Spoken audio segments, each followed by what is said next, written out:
Kiran garu, sir ఇందాక మీరు స్పీచ్లో competition గురించి అది మాట్లాడారు.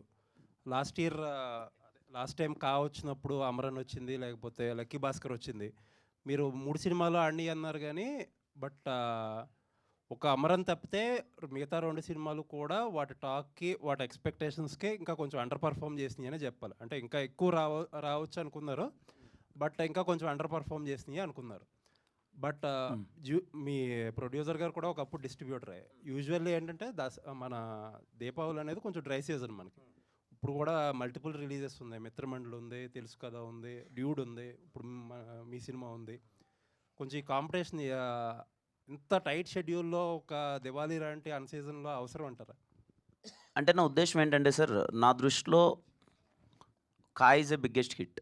అది మీకు ఎంతవరకు నాకు అర్థం కాదు. అంటే బికాస్ ఆఫ్ సార్ నాకు దొరికిన అండర్ పర్ఫామ్ చేసిన వాటి మేబీ సార్, అంటే అదే నాకు అర్థమైంది.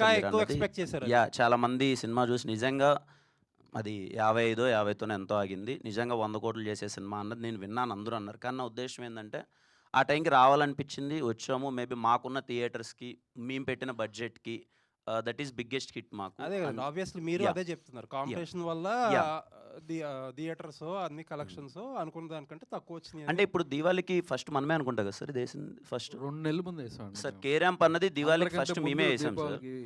ఇప్పుడు అన్ని సినిమాలు వస్తున్నాయి, దివాళీకి అయితే ఫస్ట్ మేమే వేసాము. ప్రతి సినిమాకి ఇదే జరుగుతుంది. మొన్న కిష్కిందపురి మిరాయి జరిగింది, అప్పుడు వాళ్ళు కూడా ఇదే మాట అన్నారు, మేము ముందేసాం అని చెప్పి. At the end of the day ముందే వేసినా వెనకాల వేసుకున్నా చివరికి డ్యామేజ్ వరకు వచ్చేటప్పటికి ఆ క్యాలిక్యులేషన్స్ ఏమీ సరిపోవు కదా. యాజ్ ఎ ప్రొడ్యూసర్గా నేను చెప్తాను సార్ దీనికి ఆన్సర్. ఆ వచ్చే ముగ్గురికి ఎవరికి డ్యామేజ్ అవుతుందో ఆ ప్రొడ్యూసర్లు చూసుకుంటారు.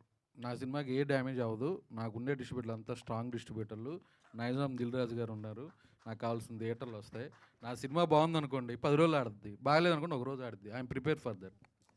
Okay sir. Naresh garu actual ఒక సాంగ్ ఉంది సార్, 20లో చేయని అల్లర్లు 60లో చేస్తే ఏం లాభం అని.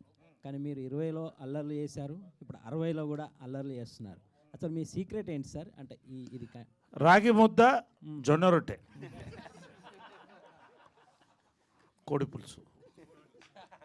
కిరణ్ సార్, మామూలుగా జనరల్గా కొన్ని సినిమాలు యూత్ని ఫస్ట్ ఓపెనింగ్స్ టార్గెట్గా పెట్టుకుని కొంచెం ప్రోమోస్ కట్ చేస్తారు, టీజర్ కట్ చేస్తూ ఉంటారు. సో ఆ ప్యాటర్న్లో కట్ చేసిన టీజర్ అనేది అని అంటే సార్ 100% ఈ సినిమా కంప్లీట్లీ యూత్ సెంట్రిక్ ఉండి ఫ్యామిలీ ఆడియన్స్ని టార్గెట్ చేసేలానే ఉంటుంది. ఎవరైనా ఏం చేస్తారు సార్, టీజర్ కట్ చేసేటప్పుడు టు గ్రాప్ ద అటెన్షన్, అరే ఈ సినిమా వైబ్ ఏంటి, ఎలా ఉండబోతుంది అన్నది. కేరాంప్ అనే సినిమా వైబింగ్ సినిమా సార్. ఆ వైబ్ తెలియాలి. అండ్ నేను చేసిన ముందు చిత్రాలతో పోల్చుకుంటే దీంట్లో ఈసారి ఓకే కిరణ్ ఇలా ఎనర్జెటిక్గా ఇలా చేయబోతున్నాడు అన్నదే ప్రజెంటేషన్ చేస్తాం కదా సార్. గ్లిమ్స్లో టీజర్లో చేసాం, ట్రైలర్లో మీరు ఇంకా చూస్తారు ఇంకా ఏముండబోతున్నాయి అదర్ ఎమోషన్స్ అవన్నీ. ఒక హీరో ఒక ఇమేజ్ చట్టంలో ఇరుకోకుండా కొన్ని ఎక్స్పెరిమెంట్ సినిమాలు చేస్తారు. ఇలా వాళ్ళకి పర్సనల్గా ఎంటర్టైన్మెంట్ అంటే ఇష్టం, కొంతమంది యాక్షన్ అంటే ఇష్టం. అట్లా మీ కెరియర్లో వరుసగా అన్ని జోనర్లు చేశారు, లాస్ట్ కూడా ఎక్స్పెరిమెంట్ చేశారు. సో మీకు పర్సనల్గా ఎలాంటి జోనర్లో ఎలాంటి హీరోగా మీకు భవిష్యత్తులో పేరు తెచ్చుకోవాలని ఉంది అని అడిగితే? Sir, I always want to be a biggest commercial hero sir. I love commercial film.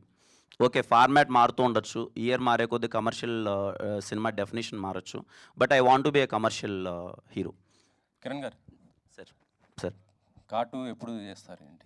అది ఇంకా లేదు సార్, డిస్కషన్ లేదు, చూడాలి ఇంకా. అంటే స్టోరీ ఇంకా లేదు సార్, స్టోరీ అది ఇంకా ప్రిపేర్ అవ్వలేదు, డిస్కషన్ లేదు, చూడాలి ఇంకా. మన ఓజీ 2 చూసారు కదా, ఓజీ చూసారు కదా? ఓజీ చూసాను సార్. ఎలా అనిపించింది మీకు? ఏంటి? నాకు బాగా అనిపించింది సార్. అంటే ఓజీతో నేను ఎక్స్పీరియన్స్ చేసింది ఏంటంటే సార్, ఆ 2.5 గంట థియేటర్లోతో పాటు ముందు 4 రోజుల నుంచి వైబ్ అయిన ఒక యుఫోరియా ఉంది కదా సార్.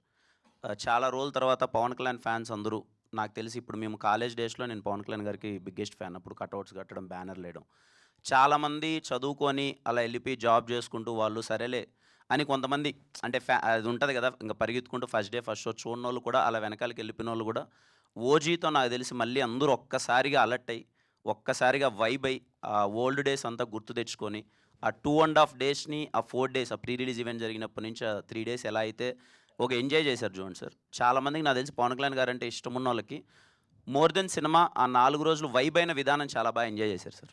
అంటే మీరు ఫ్యాన్స్కి ఆకలి తీరింది అంటున్నారు, మీ ఆకలి కూడా తీరిందా? సార్ ఇంకా ఆకలి అనే దానికి చాలా డెఫినేషన్స్ ఉంటాయి సార్. బట్ యా, సుజిత్ అన్న చాలా బాగా చూపించారు ఆ అన్నని, పవన్ కళ్యాణ్ గారిని. We enjoyed. ఓకే. నాని గారు చైతన్య